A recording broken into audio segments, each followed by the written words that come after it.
Hi,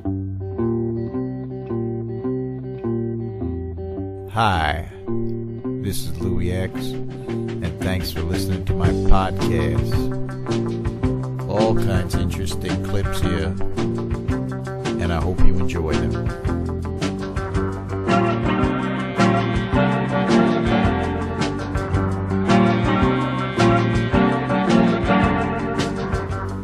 Mystery stalks my dreams at night.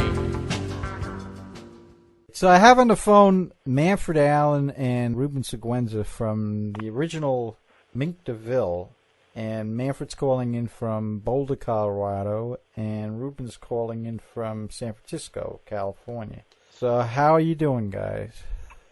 Pretty good. How you doing, Louie? Good. Manfred and Ruben and myself were all in the original Mink, deVille, but actually Manfred and Ruben preceded me by some amount of time. Yeah, maybe about a year, maybe, huh? Right. Well, I think 75 or 74 was when I... Yeah, it was really, 18 months maybe, like we were still forming it up in the Bay Area. So how did you guys get together originally? What happened? Well, let Ruben start that story, because he met Willie first, so then I can pick it up where he remembers me coming in. I can give you some details on that. Well, some friends of mine were having a jam, this blues band, and they wanted a bass player. So they called me up to come down and jam. And I got there, and then there was this guy, Willie Borsey in those days. And they had gotten him through the musicians... a newspaper or something? Yeah. Okay. Switchboard, musician switchboard, yeah. And, and then we started playing, and as soon as that guy started singing, it sounded like Johnny Hammond, Uh-huh. Now, did he look the way he did, with the slick back hair, the leather jacket, and the whole thing back then? No, he had more like an afro cut, he had like a big do. Uh-huh. I think we all did in those days. And big hairdos. So when you first saw him, was he also doing some of that dancing that he was doing? The James Brown kind of dancing and stuff, or was he just playing at that time? When we first started playing, we were doing mostly shuffles and stuff. Right. Yeah, that was the first thing I heard was him doing the blues, and then as we went on, we started adding other stuff to it. Uh-huh. So the guys we were playing only wanted to rehearse once a week. Uh-huh.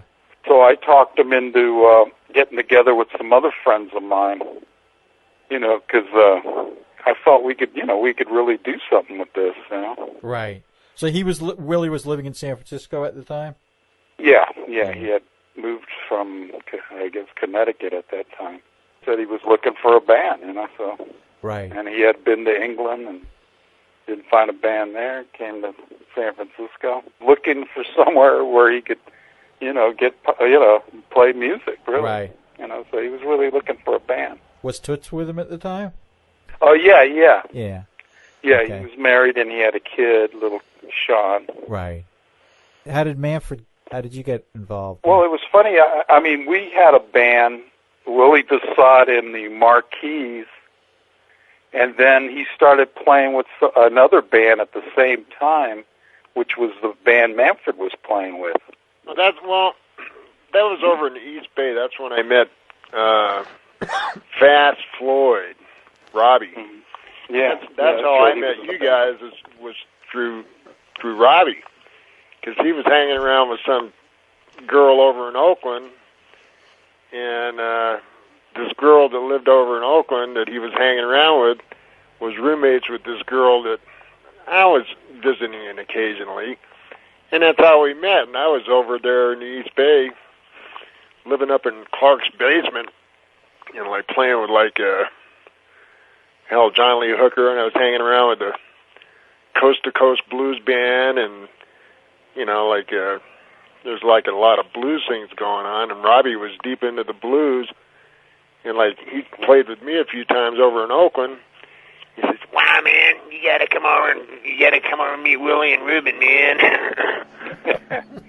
Yeah, we sort of put the two bands together. So I went over with Robbie one time, and think we were like in Willie's basement in Fillmore District over there. And what was That's right. That was when we played the first Bush time. Street. It was me, you, Robbie, and Willie. 4 of us. That was it.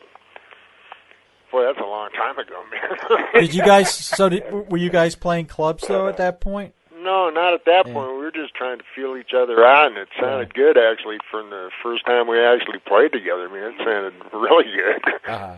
So then, I kept playing with like Robbie and his band at Lazy Ace. Yeah, it was Lazy Ace, and his brother was on bass, and it was Robbie and me. And I said, "Oh man, I want to go play with Ruben and Willie again, man. That was more fun." Because they were playing all these, gay bars and stuff, and I wasn't. And who was playing the gay bars? Willie or the other band? Oh no, it was like the other band, Uh-huh.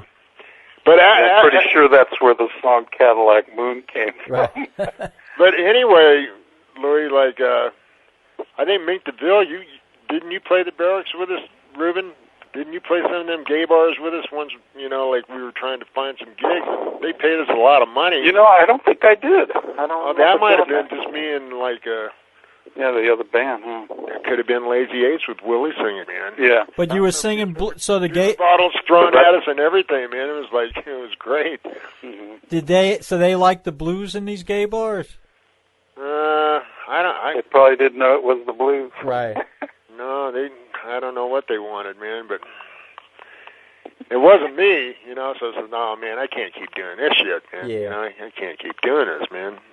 No offense to our homosexual brothers and sisters out there, but like, it wasn't where I really wanted to make my musical career, I was kind of hardcore. You were probably trying to meet girls. I was trying to meet girls, and plus I had this real hardcore, like, rock and roll and blues background. It was, all the way from when I was a little kid and stuff, and like, there's got to be some different places to play. Yeah.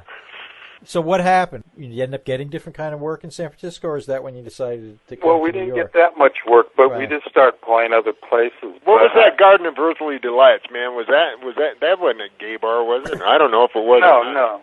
I don't think it was. And it was way down there by Hunters Point and stuff, so it was a pretty wacky neighborhood. But there was hardly people that would go there. I know, but they liked it. And then I think that's when Willie came in with the Village Voice articles, like, hey, man, there's something happening in New York, man. So how long? He was reading about Patti Smith and what she was doing at the time, man. Yeah, and was Glimpy involved at that point? No, we never played with them in San Francisco. We didn't play with them until we were in New York. Well, wait, let me just step back a minute so I can understand what was going on here. So we haven't driven across country yet. Oh, wow, that's the good part. So first of all, you guys were probably what, in your 20s then, early 20s? Yeah, something like that. I was about 25, 26, something like that. But you were both set on playing music then. Oh, I was. Yeah. I had always been. Yeah, I was like at the height of my rock and roll prowess at that time. That's all I wanted to do. Right. So Willie showed you this stuff with the Village Voice and things going on in New York, and did you guys right away? You gave it no thought. You just said, well, "Let's go." Yeah. Well, my end of it was well, he put it in our mind. That's for sure. Yeah. I was on unemployment, and I was down to my last unemployment check, and there was a bus strike going on at the time, and I didn't have a car, so I'd been crapping out over at Willie and Susan's house because I couldn't get home unless I hitchhiked or something, and no, you guys just stay, you just stay here, and you'd stay over there every once in a while too, Ruben. Remember? Yeah. Crap out on the couch or whatever, we just made the best of it, and. Yeah, because my marriage was breaking up at that time. That's right, huh? And yeah. So I think I got my last unemployment check, and Willie goes, "Come on, let's go, man." He was all, because he wanted to play. I mean, he had the fire in his blood, and the flame on his breath or whatever.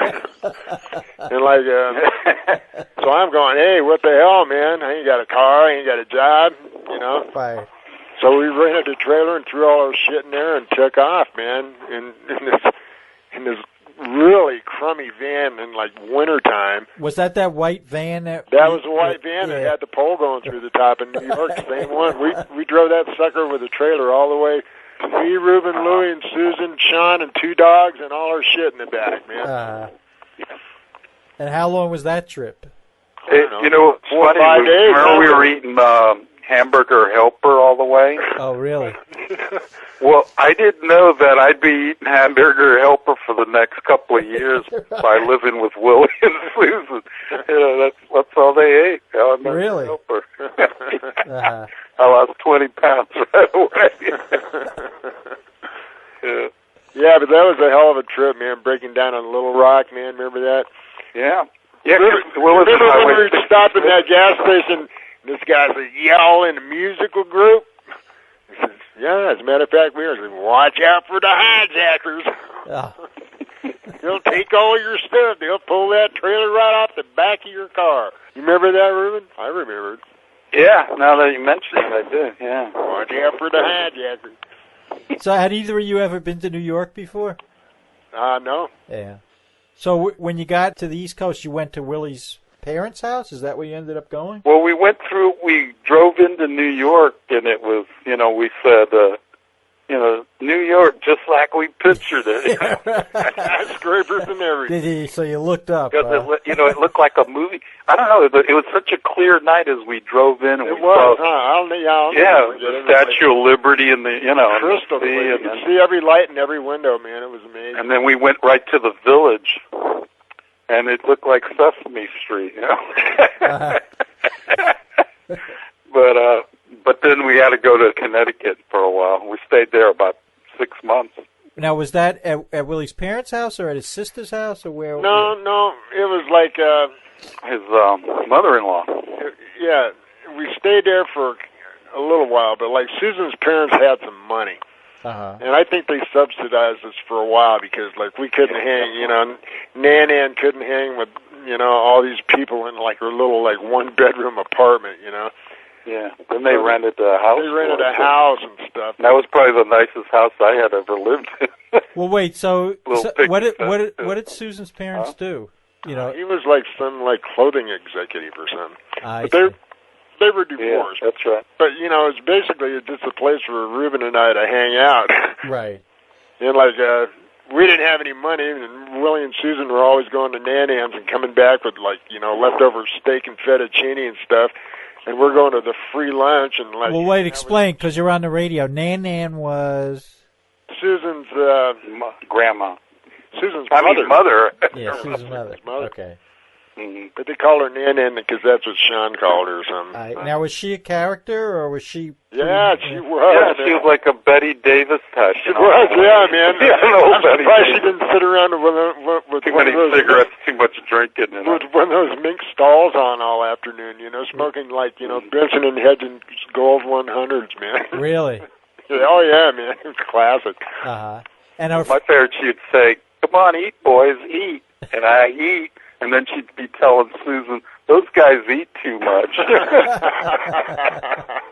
She was that type. So now let me get this straight, though. You said they rented a house for you guys, or no, they rented a house for Willie and Susan and Sean. I see. Okay. No, it wasn't for me and Reuben. That's for damn sure. Yeah. Like we were living in the basement, man, and in the garage, and like we had these little dinky rooms. But we weren't. It was a nice house. It was a cool little house. I don't know if it wasn't like one of those Stamford, Connecticut mansions. So Susan's parents were divorced. So but you met Susan's father too? Never met that guy. I don't think. Yeah, he didn't live with the wife. They were divorced, but. So you guys were in this house, and were Willie's parents around at all? Yeah. Yeah. And they were great. Yeah, his family was wonderful, I thought, like always dug his sister and his mom and his dad. His dad was great. His brother was a pretty cool guy, had an old bathtub Porsche, and I used to like hanging out with Willie's dad a lot, man. I could relate to him pretty good. Were they at all eccentric? No, it couldn't be more down to earth, I don't think, man. Yeah, that's what I get out of it too. So where do you think Willie got his personality from then? Oh, from his folks easily, man. You know, in his family, yeah. It wasn't from Susan's side of the family. That was his wife. No. But she had a lot of influence on him, I thought. Yeah, she did, I guess. But so you think that he was maybe more down to earth, away from her? But yeah, you don't sing like that without being down to earth. Yeah, no. But what I'm saying is, yeah. So, but I mean, compared to he wasn't a weird guy or anything. Yeah, compared to her is what you're saying. Mm-hmm. Yeah. Yeah. No. Well, I always liked Susan too, man. I mean, you know, like. Yeah. If she liked you, you were in, man. If yeah. She liked you, trouble. She'd let you know about it, you know.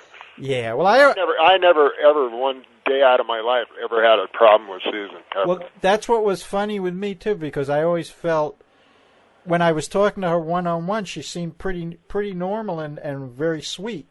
And it was only it was only when I saw her react to people like at airports and stuff like that that I realized she had this other side. Yeah, she did have.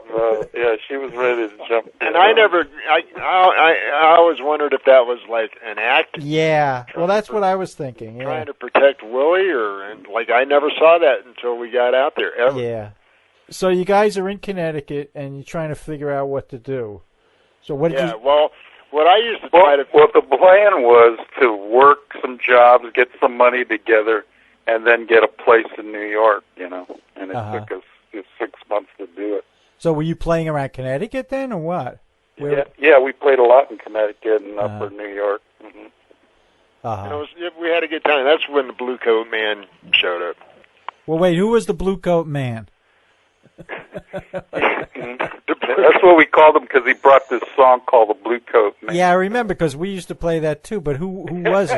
Yeah, but he had a blue coat. That was what was so funny. But who was he? Was he his powder blue jacket, man? You know. Was he like a local kid who played guitar there, or what?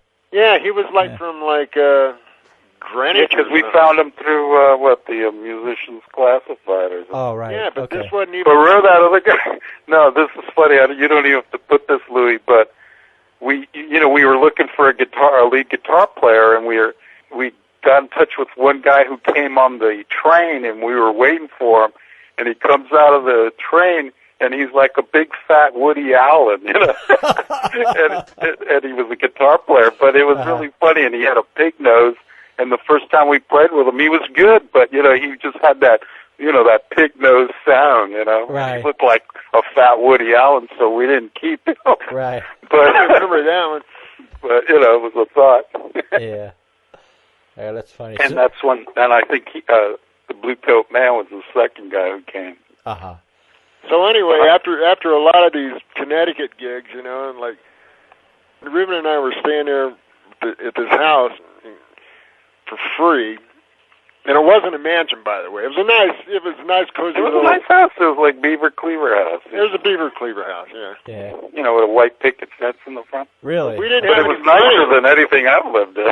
Yeah. The coolest day was like when Ruben and I went down to they had this bar with free lunch, and we met these girls, and we'd go down and sandwiches. You make your own sandwiches, just buy one drink, and we didn't have any money, so these girls were buying us beer so we could eat.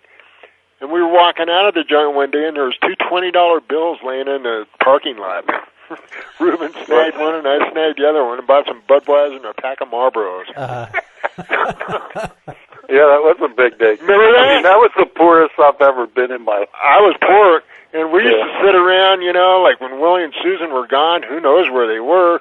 Mm-hmm. And I said, Ruben, I don't know about this, man. What are we going to do, man? Because, like, I mean, you know, I can't stand this little house anymore, you know. And I was looking at the Greyhound bus. I mean, how am I going to get out of here, you know? I wanted to split because I was just... And I told Willie, I said, man, I got to go, man.